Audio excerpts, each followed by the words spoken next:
অসহায় মানুষ তো কিচ্ছু নেই, মানে রাজহাঁস গড়ি রেখে দে মানুষ গুঁড়ো গুঁড়ো তিন্ন ফুয়া মার ওষুধও টানুম পরে ওর ফ্যামিলি তুগ্য ফুয়া। পটিয়ায় বিকেলের আলো তখনও পুরোপুরি নিভেনি, কিন্তু ততক্ষণে নিভে গিয়েছিল একটি পরিবারের সাজানো সংসার। ব্যাগিন ফুরি গিয়ে ব্যাগিন আর খাবার ব্যাগিন ফুরি গিয়ে। চট্টগ্রামের পটিয়া উপজেলার হাইগাঁও ইউনিয়নের ২ নম্বর ওয়ার্ডের গর্জনিয়া পাড়া এলাকায় গত বুধবার ২৫শে মার্চ বিকেল ৫:৩০টার দিকে এক ভয়াবহ অগ্নিকাণ্ডে একটি বসত ঘর সম্পূর্ণ পুড়ে ছাই হয়ে গেছে। আর ঘর এটা ব্যাগিন ফুরি গিয়ে কিছু না, এই বই টই ব্যাগিন মানি বই তো ব্যাগিন ঘরটা ব্যাগিন ফুরি গিয়ে কারণ রতন লাগে এখন কারণ রতন লাগে ব্যাগিন একবার ফুরি গিয়ে একবার কিছু বার করি না পারে এখন খেরো।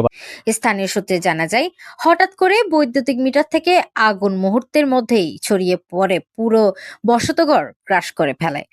এটা আয়ের দেখি দিয়ে সম্পূর্ণভাবে বসীভূত এটা আর অবশিষ্ট কোনো কিছু নাই। আরা সেলিম ভাইয়ের পাশে এখন যদি দাঁড়াই এই ঘর গান ২-৫ দিনের ভিতরে তুলি মানে কোনো বিয়া পান না। ঘরের ভিতরে থাকা আসবাবপত্র সহ সবকিছু পুড়ে বস্মীভূত হয়ে যায়।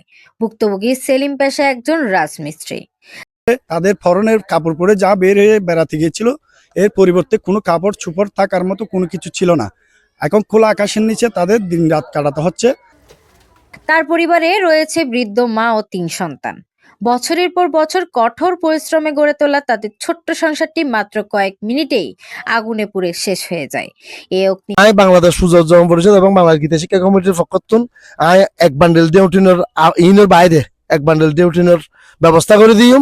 একবার ইবেই ফুয়া সা তিন এবার তো ফুয়া তিন মা আছে তো অসহায় ফ্যামিলি রাজহাম করে হেদে। কাণ্ডে পরিবারটি একেবারে নিঃস্ব হয়ে পড়েছে। খবর পেয়ে স্থানীয় লোকজন দ্রুত ঘটনাস্থলে ছুটে আসেন, তবে আগুনের তীব্রতা এতটাই বেশি ছিল যে শত চেষ্টা করেও পুরো ঘরটিকে রক্ষা করা সম্ভব হয়নি। আগুন নিয়ন্ত্রণে এলে ততক্ষণে আর কিছুই অবশিষ্ট ছিল না। এই কঠিন সময়ে ক্ষতিগ্রস্ত পরিবারের পাশে এসে দাঁড়িয়েছেন সনাতন সম্প্রদায়ের সামাজিক ব্যক্তিত্ব পুলক চৌধুরী। তিনি ও তার শুভানুদেয়ীরা নিত্য প্রয়োজনীয় সামগ্রী দিয়ে সহযোগিতার আশ্বাস দিয়েছেন। অগ্নিকাণ্ডে সর্বশান্ত পরিবারটি এখন মাথা গোজার ঠাঁইটুকুও হারিয়েছে।